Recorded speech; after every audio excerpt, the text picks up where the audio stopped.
Assalamualaikum warahmatullahi wabarakatuh. Belajar PKN cerdas bernegara. Oke, ketemu lagi sama Kak Pipi atau Ibu Pipi di sini. Nah, Ibu akan menjelaskan tentang materi semester 2 di kelas 9 nih.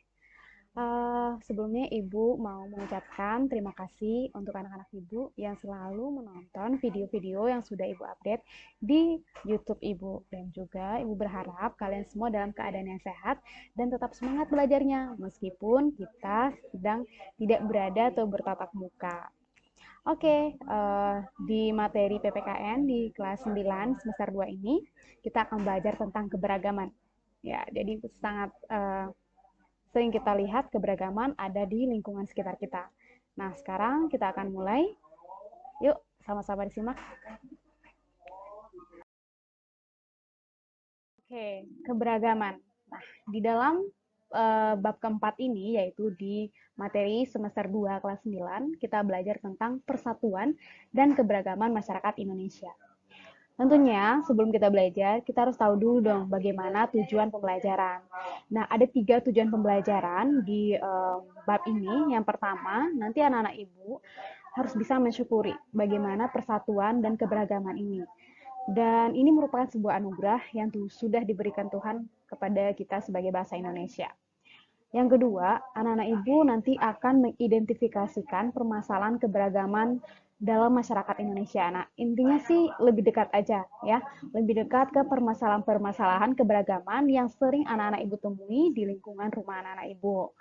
Nah, yang ketiga, berupaya menyelesaikan masalah yang muncul dalam keberagaman.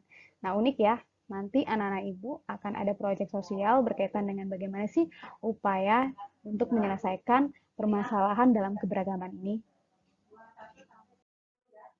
Nah, ini adalah peta konsep dalam keberagaman ya, keberagaman dalam bingkai Bhinneka Tunggal Ika, yang dimana kita harus belajar dulu bagaimana makna dan prinsip persatuan dan kesatuan, permasalahan dalam keberagaman, dan upaya dalam menyelesaikan masalah keberagaman itu.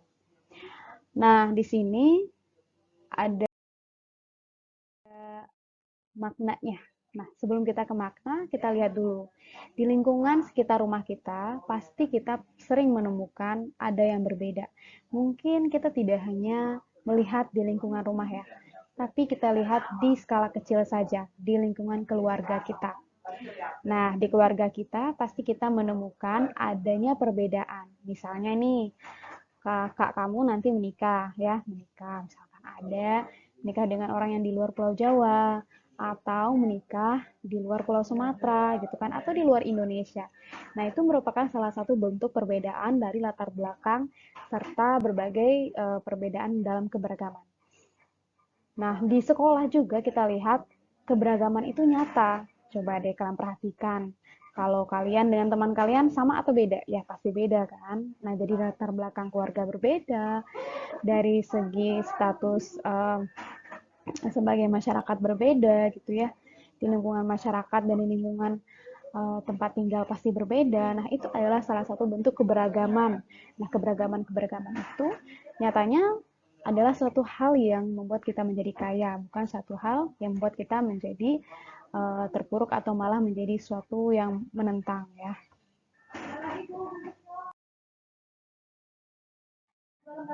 Nah, keberagaman Indonesia ini mengisyaratkan adanya suatu persatuan dari perbedaan. Kalau kita lihat istilah persatuan, yaitu berbagai komponen menjadi utuh. Itu yang disebut dengan persatuan. Sedangkan yang dikatakan dengan kesatuan, yaitu hasil dari perkumpulan tadi menjadi satu dan utuh. Nah, berarti bisa dikatakan kalau misalkan persatuan dan kesatuan adalah sesuatu yang intinya membuat semuanya menjadi utuh dan bulat dan saling bersama-sama mengisyaratkan adanya persatuan dalam perbedaan gitu.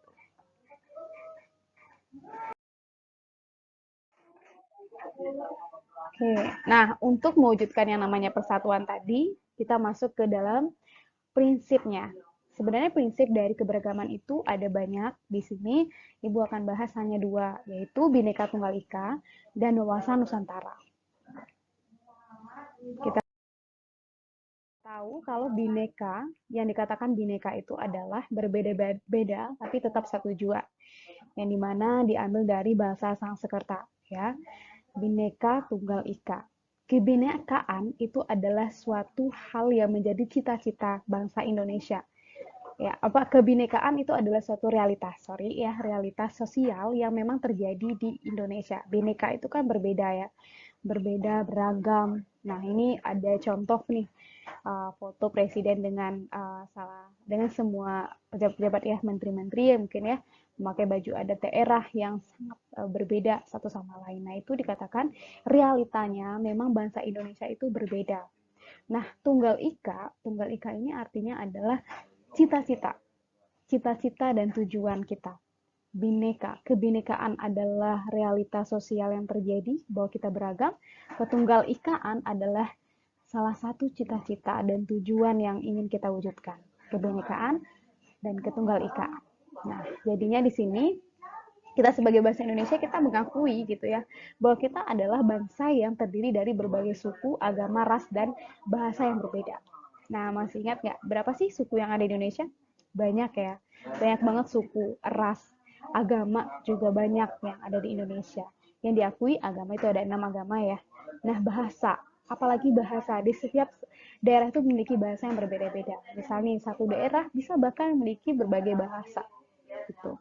Tapi sayangnya sekarang katanya menurut beberapa peneliti ya bahasa di Indonesia itu sudah mulai tergerus oleh zaman. Nah, jadi kita sebagai generasi muda harus bisa menjaga bahasa-bahasa ibu yang kita miliki. Ya, misalkan anak-anak ibu nih berasal dari Sumatera Barat, ya berarti menjunjung tinggi bahasa di daerah tersebut. Misalnya ada di Jawa Barat nih, kita di Kota Bekasi, berarti kita menjunjung tinggi adat istiadat dan bahasa dari Kota Bekasi sendiri gitu. Lalu kita masuk ke dalam namanya wawasan Nusantara. Nah, wawasan Nusantara sering sekali kita dengar istilahnya gitu. Ini apa sih maksudnya gitu kan? Nah, yang dikatakan wawasan Nusantara ini sering disebut sebagai wawasan nasional.